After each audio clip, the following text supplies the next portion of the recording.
Party के राष्ट्रीय महासचिव आर्य शिवपाल सिंह यादव जी, मंच पर संचालक पार्टी के अध्यक्ष शिवराज सिंह जी, कांग्रेस पार्टी के जिलाध्यक्ष संदीप तिवारी जी, आम आदमी पार्टी के जिलाध्यक्ष शरद वर्मा जी, जन अधिकार पार्टी के जिलाध्यक्ष अश्विनी कुशवाहा जी, पार्टी के विधायक मुकेश वर्मा जी, सर्वेश यादव जी, सचिन जी, और मैं देख रहा हूँ कि पार्टी के बहुत सारे हमारे पूर्व विधायक रमेश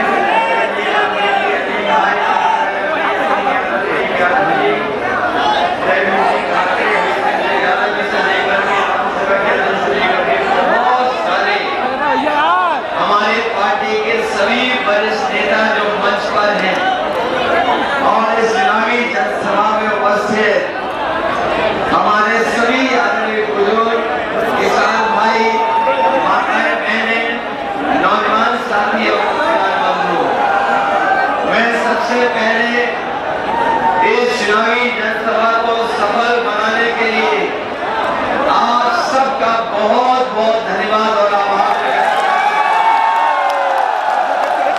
मैं देख रहा हूँ यहाँ पंडाल पूरा भरा दिख रहा है। पंडाल के बाईं तरफ जहाँ ऊंची बाउंड्री है वहां से लेकर के सड़क तक और हमारे मंच के बाईं तरफ हेलीपैड के चारों तरफ हेलीपैड के रास्ते से लेकर के हमें चारों तरफ जो लोग समुद्र दिखाई दे रहा है और ये जो उत्साह है इस बार, ये जो उत्साह दिखाई दे रहा है इस बार, ये इस बार अक्षय यादव को न केवल जिताने जा रहा है बल्कि रिकॉर्ड मतों से जिताने जा रहा है।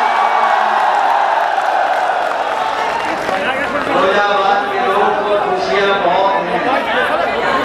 पहले और दूसरे चरण के वोट के बारे में मुझे पता लग गया है कि पहले दूसरे चरण में भारतीय जनता पार्टी बहुत पीछे छूट गई है और हम ये कह सकते हैं कि तीसरे चरण में जहां चुनाव होने जा रहा है और खासकर फिरोजाबाद के लोग इस बार मतदान कर करके अपनी दुख तकलीफ को दूर करेंगे ही करेंगे और अक्षय यादव को जिता करके खुशियों का दिन लेकर के आएंगे।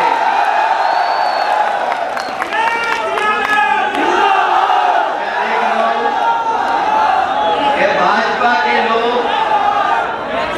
दिल्ली के 10 साल और उत्तर प्रदेश के 7 साल की सरकार की उपलब्धियां नहीं बता पा रहे हैं।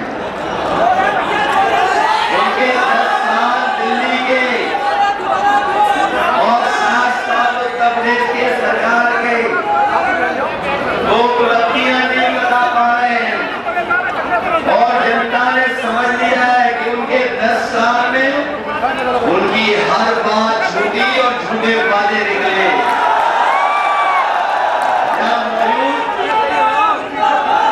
हमारे किसान भाई जिनसे सरकार ने कहा था कि आपकी आय दोगुनी हो जाएगी, किसान भाइयों और किसान भाई के परिवार के हमारे 7 सदस्य खड़े हैं। बताओ किसानों की आय दोगुनी हो गई है क्या? और जो 10 साल में उन्होंने महंगाई बढ़ाई है, लागत बढ़ी, हर चीज महंगी हो गई, डीजल पेट्रोल, बताओ लागत बढ़ा दी कि नहीं बढ़ा दी उन्होंने। और एक समय हम लोगों ने ऐसा देखा था जिस समय दिल्ली वाले 3 काले कानून लेकर के आए थे, न केवल उत्तर प्रदेश के किसान बल्कि पूरे देश के किसान इकट्ठे होकर के दिल्ली को घेरने का काम किया। इसी सरकार ने बीजेपी के ने कीने कोई भी किसान डीजल नहीं भरवा सकता था ट्रैक्टर में, लेकिन हम अपने किसानों को बधाई देंगे कि हमारे किसान छुट्टी नहीं करते रहे और अंततः सरकार को वो तीनों काले कानून वापस लेने पड़े। वो तीनों काले कानून अगर लागू हो गए होते तो हमारे किसानों की जमीन छिन जाती, उनकी पैदावार उद्योगपतियों के हाथ में चली जाती, मुनाफा उनके हाथ में चला जाता। किसानों को धोखा दिया। हमारा किसान इनके खिलाफ खड़ा हुआ है और न केवल किसानों के साथ धोखा दिया, बल्कि हमारे आपके पैसे को जो बैंक में जमा था, बड़े बड़े उद्योगपति कारखाने वाले, उनका 16 लाख करोड़ माफ कर दिया। और जब नियम बनाया इन्होंने, तो नियम ये बनाया कि जिन लोगों का 5 करोड़ से ऊपर बैंकों से कर्ज है, उनका कर्ज माफ हो जाएगा। हमारा किसान देखता रह गया, गरीब गांव का देखता रह गया, मायूस हो गया, लेकिन बड़े लोगों का कर्ज माफ हो गया, हमारे किसानों का कर्ज माफ नहीं हुआ। हम अपने किसान भाइयों को कह के जा रहे हैं, समाजवादी पार्टी और इंडिया गठबंधन ने तय किया है कि आने वाले समय में 4 तारीख के बाद सरकार बनेगी, सबसे पहला फैसला होगा अपने किसानों का कर्ज माफ करने का। इन लोगों ने नियम बनाया था, नियम ये बनाया था कि 5 करोड़ से ऊपर जिनका बैंक का कर्ज है, उनका कर्ज माफ होगा। हमारे किसानों का तो हजारों में लाखों में कर्ज है, हमारा किसान रह गया, उसका कर्ज माफ नहीं हुआ। इसलिए अगर ये बड़े बड़े उद्योगपतियों का कर्ज माफ कर सकते हैं, तो हमारे गरीब किसानों का भी कर्ज माफ होगा।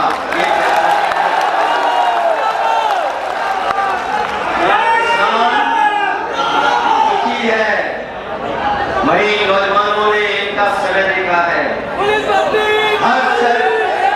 इनकी सरकार में कोई परीक्षा हुई होगी, हर परीक्षा का पेपर लीक हो गया।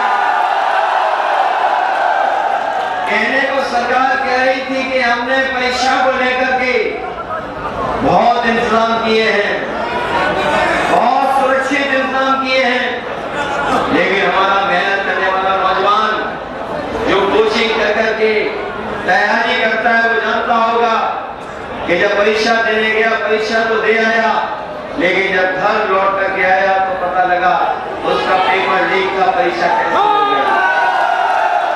और एक परीक्षा नहीं कैंसिल हुई है, 10 से ज्यादा परीक्षाएं कैंसिल हो गई, लीक हुए पेपर। ये सरकार पेपर नहीं करा पाई, परीक्षा तो दूर, ये जो भर्ती हुआ करती थी अग्निवीर में, वो अग्निवीर भी 4 साल की करता। ये 4 साल की नौकरी ऐसी है जिसमें आपको नौजवानों को कोई सुविधा मिलने वाली नहीं, कोई सुविधा नहीं मिलेगी आपको। जो सुविधाएं मिलती थी पेंशन की, आपकी नौकरी कर करके आकर के और सुविधाएं थी, वो भी नहीं मिलेगी। और अगर आप शहीद हो जाओगे अग्निवीर में, वो सम्मान भी नहीं मिलेगा जो नेताजी ने कभी तय किया था। जवान अगर शहीद होगा सीमा पर, तो वो जवान, उसका पार्थिव शरीर पूरे सम्मान के साथ घर परिवार के बीच में पहुंचेगा। कम से कम घर परिवार के लोग आखिरी दर्शन करने, वो भी अग्निवीर को नहीं मिलने वाला। इसलिए अपने नौजवानों से कह के जा रहे हैं कि ये 4 साल की नौकरी हम लोग कभी स्वीकार नहीं करेंगे। इंडिया गठबंधन की सरकार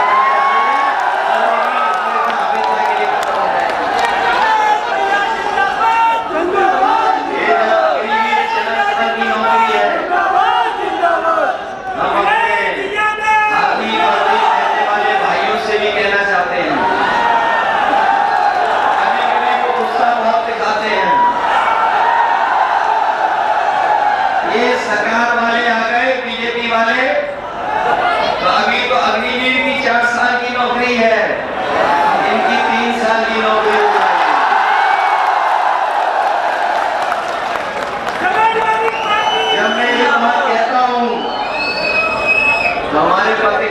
साथी हमसे सवाल पूछते हैं कि पुलिस की कैसे हो सकती है 3 साल की नौकरी।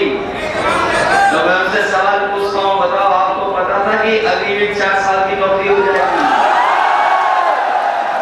बताओ आपको पता था कि हवाई जहाज बेचते जाएंगे? क्या आपको पता था पानी के जहाज जहां खड़े होते हैं वो बंदरगाह बेचते जाएंगे? क्या आपको पता था कि टेलीफोन वाली जितनी भी कंपनियां हैं वो बेचती जाएंगी? LIC बेच दी जाएगी। और याद है आपको कि आधी रात हमारे आपके सब नोट बंद कर दिए थे सरकार ने। क्या इसलिए बीजेपी वाले आ गए तो हमारे खाकी वर्दी पहनने वालों की भी नौकरी 3 साल की। याद रखना, मनी मन ये भी आपका सहयोग का समर्थन करने जा रहे हैं।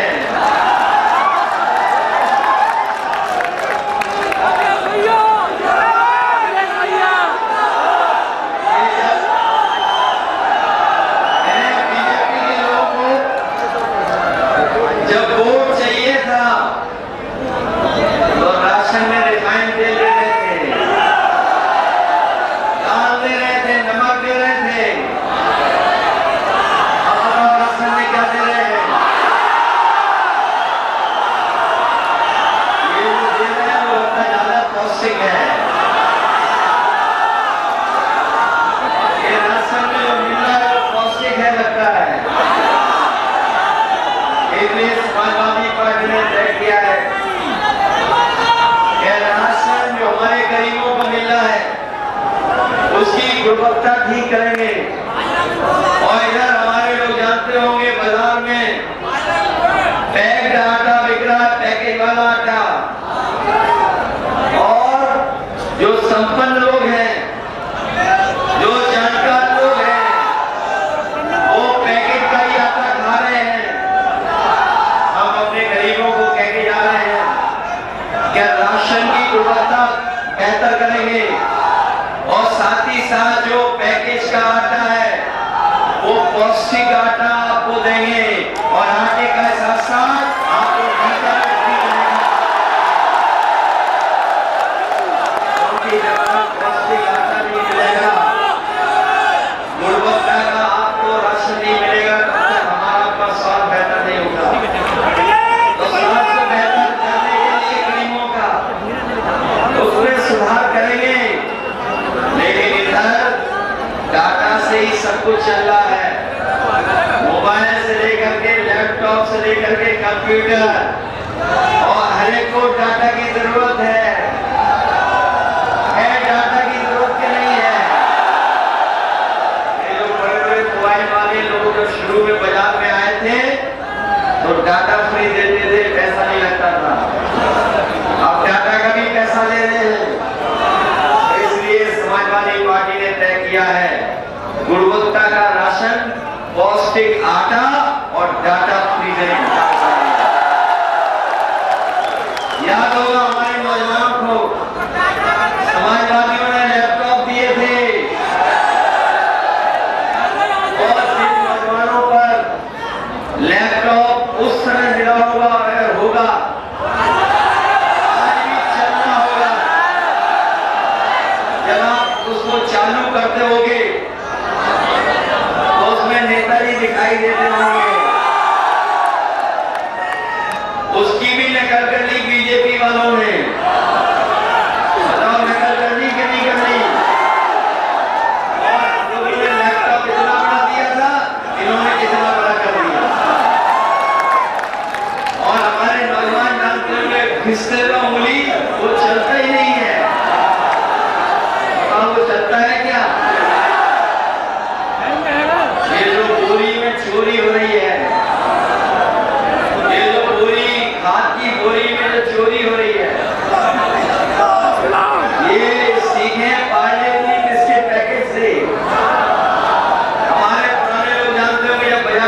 ये पाले जिसे सीखे हमारी बोली की चोरी।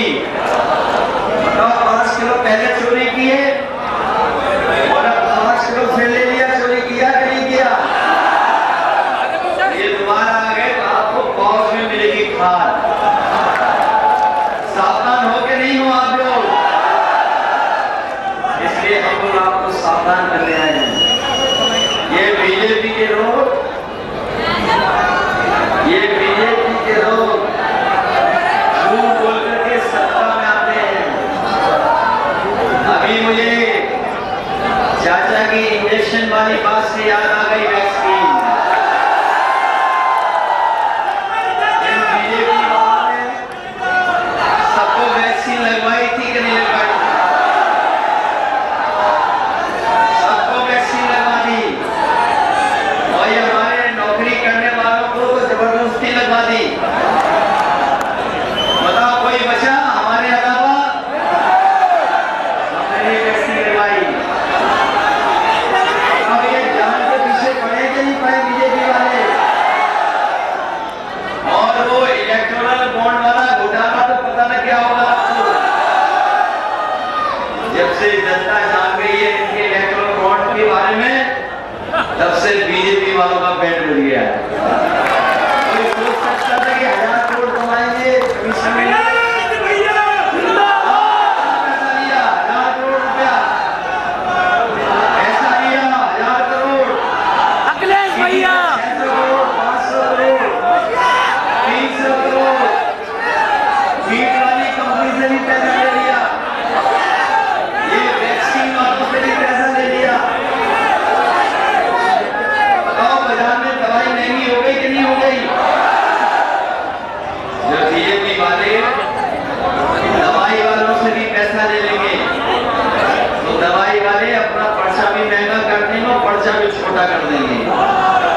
बताओ पर्चा छोटा हो गया, दवाई का कमी जाए। इसलिए सावधान रहना, न केवल ये महंगाई और बेरोजगारी बढ़ा रहे हैं, बल्कि हमारे बाबा साहब भीमराव अम्बेडकर जी का दिया वो संविधान को भी बदलना चाहते हैं।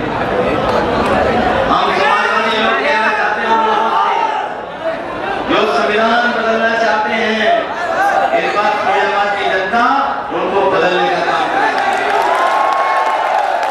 ये जो डबल इंजन वाली सरकार, इन्होंने हर जगह होर्डिंग लगवा दी है। होर्डिंग देखी आपने? उसमें पहले से ही एक इंजन गायब है और जिसके लिए वोट मांगना है वो इंजन है ही नहीं होर्डिंग में। ये जनता जब वोट डालेगी तो वो इंजन भी गायब हो जाएगा, दिखाई नहीं देगा। इसलिए मदद करो, बीजेपी हटाओ, संविधान बचाओ। बीजेपी हटेगी तो नौकरी मिलेगी, बीजेपी हटेगी तो रोजगार मिलेगा, बीजेपी हटेगी तो हमारे परिवार को रोजगार नौकरी मिलेंगे और घर परिवार में खुशियां आएंगी, घर मकान बनेगा और चूड़ी का व्यापार भी बनेगा, खुशी में दिन भी आएंगे। और इन्होंने नौकरी छीन करके 1/3 जीवन नौजवानों को बर्बाद किया कि नहीं किया? लोगों से हम विशेष अपील करते हैं, ये सब बातें आप जानते हो, ये सब बातें आप समझते हो, लेकिन ये चुनाव हमारे आपके भविष्य के साथ साथ आने वाली पीढ़ी के भविष्य का भी चुनाव है। आने वाली पीढ़ी के भविष्य का चुनाव है कि नहीं है? इसलिए हम आपसे अपील कर रहे हैं कि इस चुनाव में आप सब लोग मिलकर के अक्षय यादव जी को ऐतिहासिक वोट से जिताने का काम करना।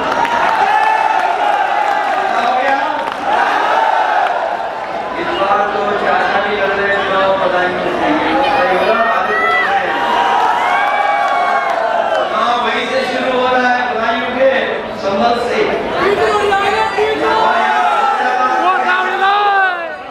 बगल में मैनपुरी है, 2 चरणों में तो ये हार गए, इस तीसरे में का सफाया होने जा रहा है।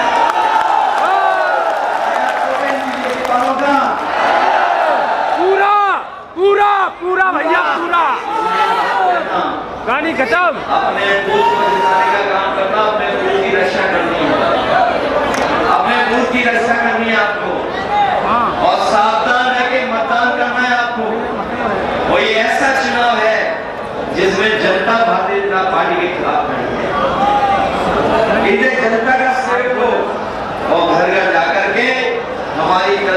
वोट मांगना श्री यादव जी के लिए। बस यही निवेदन, यही भैया पूरा भरोसा है करके अच्छा भैया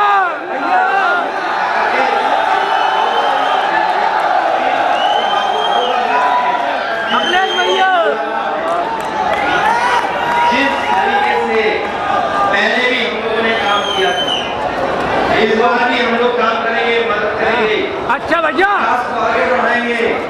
और आपका जो सवाल है, इस बार तो जनता इतना समर्थन में है कि कोई कुछ नहीं कर पाएगा। जनता किसी की मनमानी नहीं चलने वाली है। इस बार संविधान की बात होने जा रही है और संविधान की जब बात होगी तो सबका साथ मिलेगा। इसलिए सब लोग मिलकर के मुकाबला भी करना। अगर कहीं रोके आपको कोई वोट डालने के लिए तो कहीं घबरा तो नहीं जाओगे आप।